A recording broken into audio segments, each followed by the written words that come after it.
Hello friend, welcome to my YouTube channel Techie Khushi. So friend, today in this video we are going to discuss about the industrial sickness. तो friend without wasting time start करते हैं. Friend सबसे पहले हम देखते हैं industrial sickness है क्या. तो फ्रेंड जैसा कि आप यहाँ पे स्क्रीन पे देख पा रहे हैं, यहाँ पे देखिए क्या है. Industrial sickness usually refers to a situation when an industrial firm perform poorly, incurs losses for several years and often defaults in its debt repayment obligation. तो friend in simply we can select that sick industry एक ऐसी industry है जिसका performance क्या है, poorly है. Last several years से बोल सकते हो या फिर आप बोल सकते हो लास्ट 5 ईयर्स से जिसका परफॉर्मेंस क्या है, पुअर है, जिसके वजह से उस इंडस्ट्री ने जो भी डेप्थ लेके रखा था उसको वो रिपेमेंट नहीं कर पा रही है. तो फ्रेंड ये क्या हुआ, इंडस्ट्रियल सीकनेस. एक और हम मीनिंग देख लेते हैं. यहाँ पे देखिए क्या है, a sick industrial unit may be defined as one when it fails to generate surplus on a continuous basis and depend on the frequent infusion of the external fund for its survival. तो friend यहाँ पे भी same है. यहाँ पे सिक industrial units क्या है कि आप बोल सकते हो कि सिंपली वो क्या करिए, कोई भी सरप्लस जनरेट नहीं कर पा रही है, जिसकी वजह से उसके पास जो भी एक्सटर्नल फंड है उस पर जस्ट वो अभी तक सर्वाइव करिए. देयर इज नो चांस कि वो कितना चलने वाला है.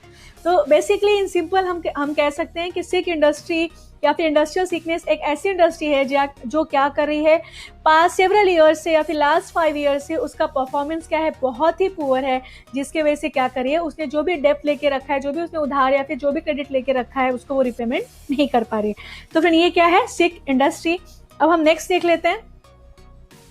तो फ्रेंड नेक्स्ट देखिए क्या है, which type of units are sick, like different person के हिसाब से सिक यूनिट है क्या. अब हम एक एक यहाँ पे डिटेल में देखते हैं.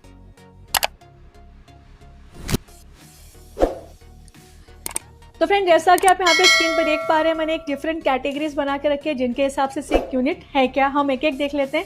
फर्स्ट यहाँ पे देखिए क्या है, to a layman, like normal person के हिसाब से सिक यूनिट है क्या. A sick unit is a one which not healthy. तो डेफिनेटली सिक यूनिट ऐसी यूनिट है जो क्या हेल्दी नहीं है, उसको हम क्या कहते हैं, सिक यूनिट कहते हैं. Then as a investor point of view अगर हम जाएंगे तो वो क्या कह रहा है, it is a one which is not giving a dividend. So definitely the person who will buy the share of that particular industry, he or she will be become the shareholders. तो share holders को अगर उनका dividend नहीं मिल रहा है तो definitely ही कैन ऑल्सो रियलाइज कि वो इंडस्ट्री क्या है, सिक इंडस्ट्री है. So investor point of view के थ्रू ये था. Then as a banker point of view देखिए यहाँ पे क्या है, it is a unit which has incurred cash loss in the previous year and is about to repeat the same performance in current year and following year. तो friend as a banker point of view हम क्या बोल सकते हैं कि जो banking के point of view से यहाँ पे क्या था, उसको कैश लॉस हुआ है प्रीवियस ईयर एंड सेम चीज़ें वो रिपीट कब हुई है, परफॉर्मेंस उसका जो लाइक प्रीवियस ईयर में तो उसको लॉस हुआ ही था, जबकि जो उसका सेम परफॉर्मेंस करंट ईयर में भी क्या है, उसको लॉस है और आने वाले टाइम पे भी उसको क्या होगा, लॉस होगा. तो ये बैंकर के पॉइंट ऑफ व्यू से ये क्या होगा, यूनिट सिक है. नेक्स्ट एंड लास्ट हम देखते हैं टू एन इंडस्ट्रियलिस्ट, मतलब as a industrial point of view से क्या होगा, it is a unit which is making losses and about to close. So यहाँ पे क्या कहा गया इन सिंपल टर्म, ऐसा यूनिट है जो क्या करिए, लॉस मेकिंग है, उसको प्रॉफिट हो ही नहीं रहा है और जिसके वजह से हो सकता है कि आगे चल के वो इंडस्ट्री क्या हो जाएगी, क्लोज हो जाएगी. तो फ्रेंड ये था डिफरेंट टाइप्स ऑफ यूनिट सिक या बोल सकते हो, या फिर डिफरेंट लोगों के हिसाब से सिक यूनिट क्या है वो बहुत ही क्लियरली यहाँ पे डिफाइन किया गया है, as a layman, as a investor, as a banker और as a industrialist. I hope आपको यहाँ तक क्लियर है. अब हम इसके कुछ डेफिनेशन देख लेते हैं. तो फ्रेंड जो फर्स्ट डेफिनेशन है वो आरबीआई के हिसाब से है. We will see in detail. यहाँ पे देखिए क्या है, the Reserve Bank of India has defined a sick unit as one which has incurred a cash loss for 1 year and is likely to continue incurring loss for the current year as well as in the following year. तो same year friend आप यहाँ पे क्या बोल सकते हो, reserve Bank of India के हिसाब से सिक यूनिट क्या है. तो सिंपली यहाँ पे भी देखिए क्या बताया कि ऐसा यूनिट जिसको लास्ट ईयर भी क्या था, कैश लॉस था एंड सेम परफॉर्मेंस उसका जो करंट ईयर में भी उसको लॉस ही है एंड डेफिनेटली आने वाले टाइम पे भी क्या होगा, उसको लॉस होगा. तो आरबीआई के हिसाब से वो इंडस्ट्री क्या होगी, सिक इंडस्ट्री होगी या फिर वो यूनिट क्या होगा, सिक यूनिट होगा. एंड उसका इफेक्ट क्या होगा, ऐसे जो unit has an imbalance in the financial structure, because उसको लॉस ही है तो फाइनेंशियल स्ट्रक्चर में क्या होगा, इम्बैलेंस होगा. तो फ्रेंड ये था आरबीआई के हिसाब से सिक यूनिट है क्या.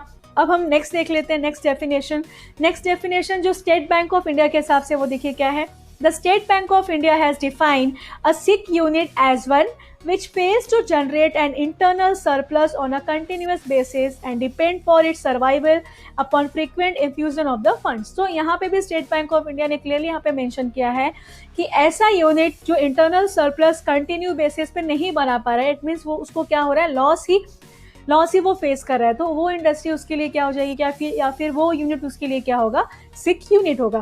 तो फ्रेंड, आई होप आपको दोनों डेफिनेशन समझा कि आरबीआई के हिसाब से सिक यूनिट क्या है and state bank of India के हिसाब से सिक यूनिट क्या है। अब हम नेक्स्ट देख लेते हैं।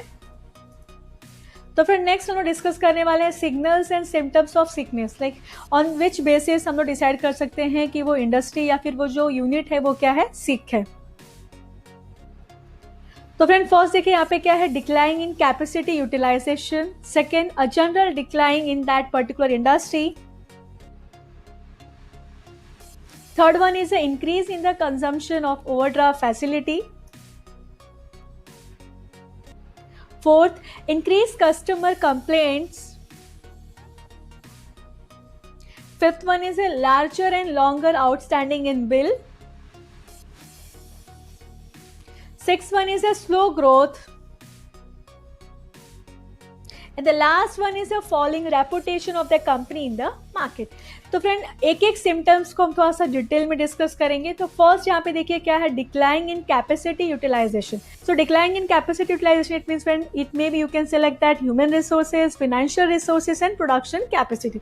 ये सारी चीजें में क्या हो गया, डिक्लाइन हो रही है, प्रॉपर नहीं हो पा रहा है। इसके बेस पे भी हम कह सकते हैं कि this is also the signal and symptoms of sickness. अब हम सेकेंड देखते हैं। सेकेंड यहाँ पे देखिए क्या है, अ general decline in that particular industry. So definitely अगर उस इंडस्ट्रीज में कंटिन्यू फॉल डाउन होते रहा है, it means you can select that अगर वो इंडस्ट्रीज लास्ट 5 ईयर से कंटिन्यूअस लॉस से बियर कर रही है, उसको प्रॉफिट हो ही नहीं रहा है, तो on the basis of that we can select that this is also the one kind of a symptoms of sickness unit या फिर सिकनेस इंडस्ट्री। अब हम थर्ड देख लेते हैं। थर्ड देखिए यहाँ पे क्या है, increase in the consumption of overdraft facilities. मतलब हमने क्या किया, ओवरड्राफ्ट फैसिलिटीज को इंक्रीज किया, लाइक हम डेप्ट लेते जा रहे हैं, बट वहां पे हमको प्रॉफिट कहीं पे दिख नहीं रहा है। देन नेक्स्ट हम क्या बोल सकते हैं, इंक्रीज कस्टमर कंप्लेंट। कस्टमर जो हमारे सर्विस से क्या है, खुश नहीं है, कस्टमर उस इंडस्ट्रीज के सर्विस से क्या है, हैप्पी नहीं है, कस्टमर बार बार क्या कर रहे हैं, कंप्लेंट कर रहे हैं। तो this is also the causes of sickness industry. तो फ्रेंड नेक्स्ट देखिए क्या है, larger and longer outstanding in bill. Friend यहाँ पे हम सिंपल सा कह सकते हैं कि बहुत ही टाइम से और बहुत बड़ा बिल अभी तक हमने क्या किया, उसको पे नहीं किया, अभी भी वो क्या है, क्रेडिट पे है। So it means we can select that कि this is also one kind of a symptoms of sick industry और सिक यूनिट। नेक्स्ट क्या है, स्लो ग्रोथ। ग्रोथ तो हो रहा है, बट जो ग्रोथ है वो क्या हो रहा है, बहुत ही स्लो हो रहा है। So this is also the signal बोल सकते हो या फिर symptoms of sick unit.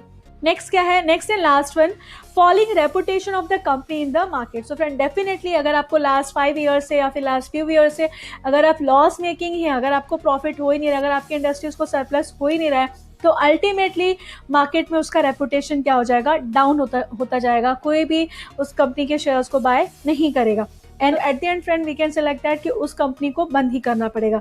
So these all are the signal and symptoms of sickness. So friend I hope आपको मेरा आज का वीडियो समझ में आया कि what is a sick industry और else you can select that what is a sick unit. So friend मैं आपसे रिक्वेस्ट करूंगी, अगर आपको मेरा आज का वीडियो अच्छा लगा तो फ्रेंड प्लीज आप मेरे इस वीडियो को लाइक एंड मेरे चैनल को सब्सक्राइब जरूर करिए। Thank you friend.